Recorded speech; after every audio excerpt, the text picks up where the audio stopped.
नमस्कार दोस्तों, स्वागत है आपका आपके अपने YouTube चैनल जीएस जीनियस में। जैसा कि आप स्क्रीन पर देख रहे हैं, पेनिनसुलर प्लेट्यू अर्थात प्रायद्वीपीय पठार। पिछले वीडियो में हम इसी पेनिनसुलर प्लेट्यू में जो सेंट्रल हाईलैंड्स हैं, जो मध्य भाग के जो उठी हुई भूमि है अर्थात जो मध्य उच्च भूमि है, उसके पहले पार्ट को हम लोगों ने देखा था, जिसमें हम लोगों ने जो है अरावली की पहाड़ियाँ, मालवा का पठार और मेवाड़ का पठार, इन तीन जो है पोर्शंस को डिटेल में पढ़ा था।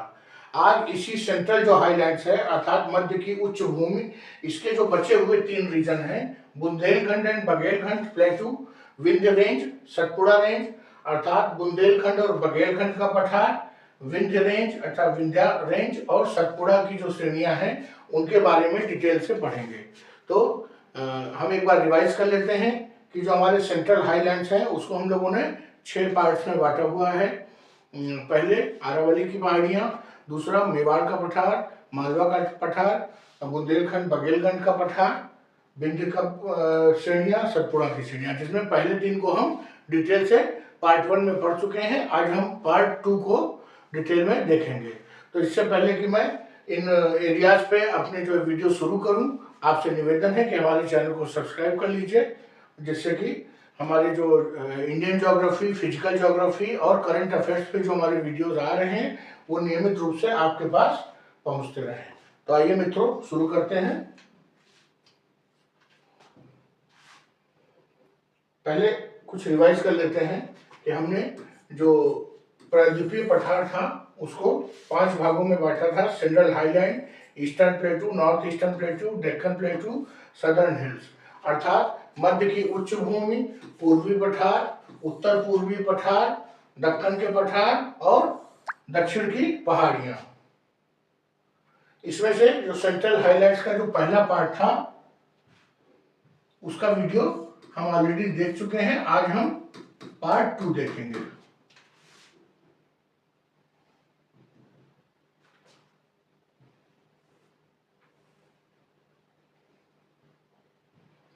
ये जो है ये हमारा सेंट्रल हाईलैंड्स है।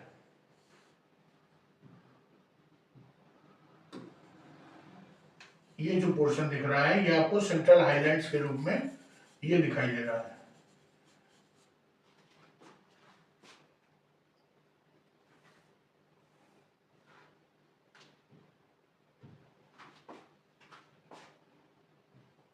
इसमें से ये अरावली की पहाड़ियां हैं, ये मेवाड़ का पठार है, ये मालवा का पठार है और अब हम जो पढ़ने जा रहे हैं वो हम पढ़ने जा रहे हैं ये बुंदेलखंड और बघेलखंड, ये रीजन है।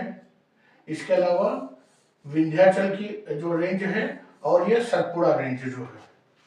तो जो मैंने ग्रीन कलर से मार्क कर दिया है, अब हम इन 3 पोर्शंस को इस वीडियो में पढ़ेंगे। तो आइए शुरू करते हैं।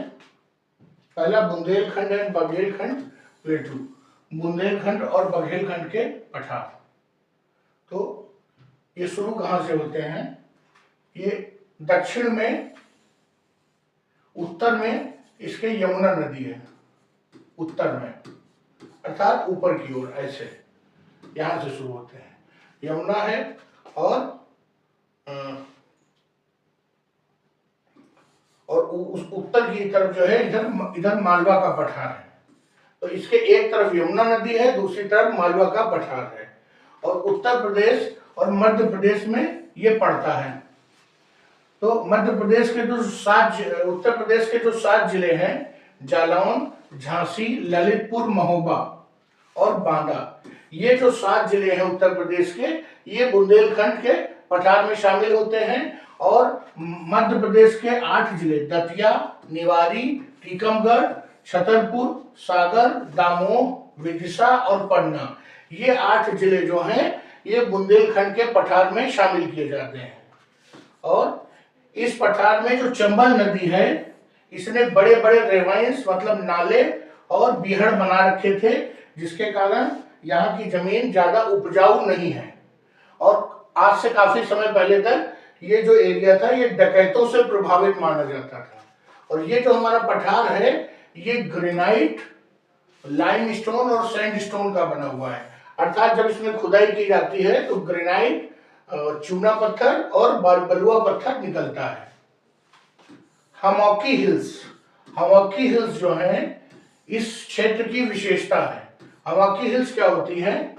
ऐसी हिल्स होती हैं जिनकी जो ऊंचाई होती है वो ज्यादा से ज्यादा 50 से 100 फुट होती है। जब आप इस क्षेत्र में जाएंगे तो बहुत नजदीक नजदीक जो है 50 से 100 फुट की छोटी छोटी पहाड़ियां, अर्थात जैसे 5 मंजिला, 7 मंजिला, 8 मंजिला घर होते हैं, या जो हाई थोड़ी सी 8-8, 10 मंजिला के फ्लैट्स होते हैं, उतनी ऊंची ऊंची पहाड़ियां यहाँ बहुत नजदीक नजदीक मिलती हैं और जो कि बहुत आपस में एक दूसरे के पास पास होती हैं। और बुंदेलखंड प्लेटू के जो साउथ ईस्ट है, अर्थात दक्षिण पूर्व में, अर्थात थोड़ा सा इधर नीचे की तरफ, उत्तर पूर्व इधर हो गया, दक्षिण पूर्व डायगोनली अपोजिट हो गया, मतलब पूर्व और दक्षिण के बीच में डायगोनली बघेलखंड का पठार पड़ता है। अर्थात हमने देखा कि उधर उत्तर में हमारा जो है यमुना नदी थी और इसी तरफ जो है हमारे मालवा के पठार थे, और दक्षिण पूर्व में क्या है? बघेलखंड है। और दक्षिण में क्या है? दक्षिण में सबसे नीचे सतपुड़ा की पहाड़ियां हैं। बघेलखंड में कौन कौन से जिला पड़ते हैं? रीवा, सतना, शहडोल, सिद्धि, ये डिस्ट्रिक्ट जो है eastern parts of Madhya Pradesh है। और चित्रकूट, उत्तर प्रदेश का जो चित्रकूट जिला है वो भी बघेलखंड में पड़ता है।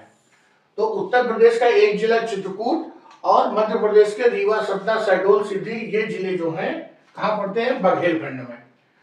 तो अब हमने देख लिया कि इसके बारे में, जो हमारा बुंदेलखंड और बघेलखंड के बारे में हमने देखा कि एक तरफ इसके यमुना नदी है, दूसरी तरफ मालवा का पठार है, और नीचे की तरफ सतपुड़ा की पहाड़ियां जो है इसकी वो सीमा बना रही हैं।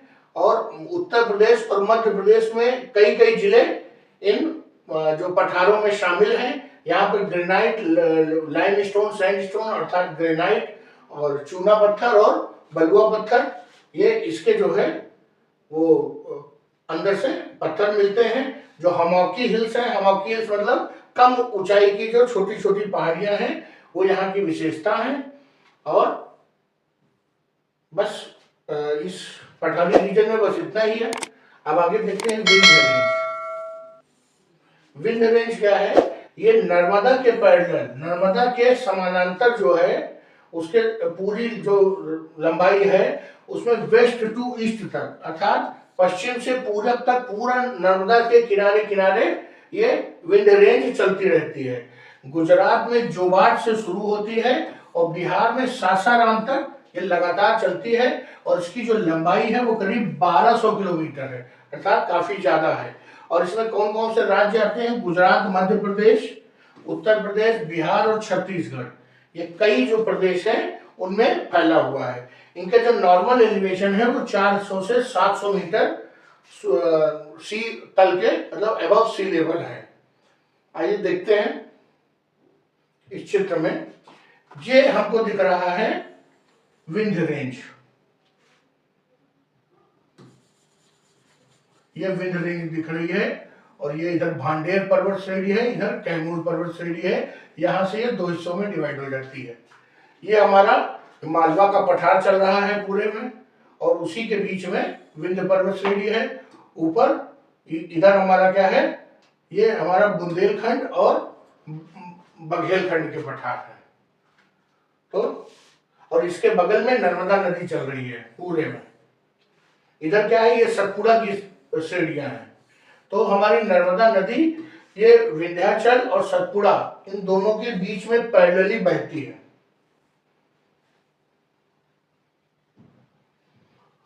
गुजरात में जो ये हमारे विंध्याचल रेंज हैं, इनको हम लोग क्या कहते हैं? इनको कहते हैं जोबाट हिल्स। गुजरात में क्या कहते हैं? जोबाट हिल्स। और बिहार में इनको भांडेर और कैमूर की पहाड़ियां कहते हैं। याद रखिएगा, गुजरात में जोबाट हिल्स और बिहार में भांडेर और कैमूर की पहाड़ियां कहते हैं। Narmada river flows south of Vindhyan ranges. जो नर्मदा नदी है वो विंध्य श्रेणी के दक्षिण में बहती है और विंध्य और सतपुड़ा के बीचों बीच से बहती है। This land contain red sandstone, इस यहाँ की जमीन में लाल बलुआ पत्थर मिलते हैं। और क्या मिलते हैं? चूने के पत्थर मिलते हैं। इस रीजन में मिनरल्स की कमी है, यहाँ पर मिनरल्स बहुत ज्यादा मात्रा में नहीं पाए जाते हैं और जब इनकी खुदाई की जाती है तो यहाँ पर हॉरिजॉन्टल सेडिमेंट्री रॉक्स मिलती हैं। यहाँ पर क्या मिलती है? हॉरिजॉन्टल सेडिमेंट्री रॉक्स मिलती हैं। इस सेडिमेंट्री रॉक्स मिलने से ये पता चलता है कि अपने अस्तित्व में आने के पहले ये जो विंध्यन श्रेणी थी ये यहाँ पे कुछ निचली भूमि थी जहाँ पे नदियों के द्वारा लाई गई जो जल है वो जमा किया जाता था और उनके साथ लाए गए एलुवियल सॉइल और सेडिमेंट्स यहाँ पर जमा किए जाते थे, जो भविष्य के साथ जो धीरे धीरे धीरे रॉकिफिकेशन हो गया, उनका लिथिफिकेशन हो गया, वो पत्थर में चट्टानों में कन्वर्ट हो गए और बाद में जब यह विंध्यन रेंज ऊपर उठी जमीन भूमि तो वो उन्हीं के साथ ऊपर उठ गए। अब जब खुदाई होती है तो वो सेडिमेंट्स के जो लेयर्स हैं वो दिखाई देते हैं। अगला देखते हैं, जो विंध्यन रेंज है ये एक प्रकार से जल विभाजक के रूप में काम करता है। किसके किसके बीच में? गंगा ड्रेनेज सिस्टम अर्थात गंगा नदी जल अपवाह तंत्र और जो दक्षिण भारत की हमारी प्रायद्वीपीय नदियां हैं अर्थात विंध्याचल रेंज जो पड़ती है हमारी जो ये श्रेणी है उसके एक तरफ हम गंगा का अपवाह तंत्र पूरा देखते हैं और दूसरी तरफ इधर हमारी प्रायद्वीपीय नदियां हैं जिनमें कि नर्मदा, ताप्ती ये सब हैं। इसका जो विंध्याचल रेंज का जो सबसे ऊंचा जो चोटी है उसको कहते हैं सद्भावना शिखर। हमने क्या देखा था कि जो हमारा आरावली रेंजेस थी उनका जो सबसे ऊंची चोटी थी वो थी गुरु शिखर और इसको कहते हैं सद्भावना शिखर, इंग्लिश में गुडविल पीक। ये लगभग 2467 फीट है, काफी ऊंची है। लोकल लैंग्वेज में इसको कहते हैं कालूमार या कालुम्बे। लोकल लैंग्वेज में कालूमार या कालुम्बे भी कहते हैं और ये जो है मध्य प्रदेश के जो दामोह और मांडू जिले में स्थित है। और ये जो भांडेर या जो भांडेर की श्रेणियां जो पड़ती हैं या पन्ना हिल्स, ये जो हमारा सद्भावना शिखर है ये भांडेर और भांडेर हिल्स को ही जो है पन्ना हिल्स भी कहते हैं, उसी में ये पड़ता है। अगला देखते हैं सतपुड़ा रेंज। जो हमारी सतपुड़ा रेंज है वो नर्मदा के दक्षिण में है और 7 छोटे छोटे पहाड़ों का जो है एक सीरीज है, एक क्रम है और इसके वेस्ट डायरेक्शन में जो है ईस्ट वेस्ट डायरेक्शन में नर्मदा और तापी रिवर बहती है अर्थात जो विंध्याचल के दक्षिण में नर्मदा के दक्षिण में सतपुड़ा और सतपुड़ा के दक्षिण में तापी नदी बहती है। और ये शुरू कहाँ से होती है? राजपीपला हिल्स वेस्ट अर्थात पश्चिम में राजपीपला हिल्स से और ये पूरब में महादेव और मैकाल की पहाड़ियों तक इसका एक्सटेंशन है और ये कहाँ तक जाती है? छोटा नागपुर के पठार तक। ये लगभग 900 किलोमीटर इनकी लंबाई है और ये एक प्रकार के ब्लॉक माउंटेन है। अभी जब हम माउंटेन के टाइप्स पढ़ाएंगे तो उसमें ये ब्लॉक माउंटेन क्या होते हैं ये आपको डिटेल में पढ़ाएंगे। अभी आप जान लीजिए कि ये ब्लॉक माउंटेन है और इसकी जो सबसे ऊंची चोटी है उसका नाम है धूपगढ़ी। ये 1350 मीटर ऊंची है और पंचमढ़ी एक बहुत फेमस हिल स्टेशन है जहां पर लोग गर्मियों में काफी घूमने जाते हैं। यहाँ का पॉपुलर हिल स्टेशन है जो धूपगढ़ी के ही पास में है, धूपगढ़ी पंचमढ़ी। इसके अलावा इस रीजन में चूंकि नर्मदा, तापी और ये सब नदियां और इसकी सहायक नदियां यहीं से जो है होके गुजरती हैं और ये पहाड़ी क्षेत्र है, ग्रेनाइट और चूना पत्थर की चट्टानें काफी ज्यादा मात्रा में हैं, इसलिए यहाँ पर बहुत सारे झरने, जलप्रपात भी देखने को मिलते हैं। जो एक बहुत फेमस जलप्रपात है जबलपुर के पास, धुआंधार जलप्रपात, ये काफी प्रसिद्ध जलप्रपात है और काफी साइज में काफी बड़ा है। तो ये इसीलिए इसको मतलब इसको नोट कर लीजिएगा, महत्वपूर्ण है कि ये सतपुड़ा के जो रेंजेस हैं उनमें पाया जाता है धुआंधार जलप्रपात जबलपुर के पास। और ये किस नदी पर बना हुआ है? ये नर्मदा नदी पर बना हुआ है। तो दोस्तों हमने इसमें जो है बुंदेलखंड, बघेलखंड, विंध्याचल रेंजेस और सतपुड़ा रेंजेस को डिटेल में देखा। उनके बारे में, उनकी जो सबसे ऊंची ऊंची चोटियां हैं, गुरु शिखर जो हमारा जो वो थी वो आरावली की थी, और इसकी थी सद्भावना शिखर, और जो है सतपुड़ा में थी धूपगढ़ी, इनको देखा डिटेल में। अब हमारा जो सेंट्रल हाईलैंड्स है वो वाला वीडियो दो पार्ट हो चुके हैं, यही समाप्त होता है। अगले हिस्से में हम ईस्टर्न जो हमारे प्लेटू है, अर्थात जो पूर्वी पठार है, जिसमें छोटा नागपुर का पठार मेन है, उसको हम देखेंगे। मित्रों, वीडियो को यही समाप्त करता हूं। हमारा प्रयास अच्छा लगा हो, हमारा बताने का तरीका अच्छा लगा हो तो वीडियो को लाइक करिएगा, चैनल को सब्सक्राइब करिएगा और अपनी ज्योग्राफी की तैयारी इसी प्रकार धीरे धीरे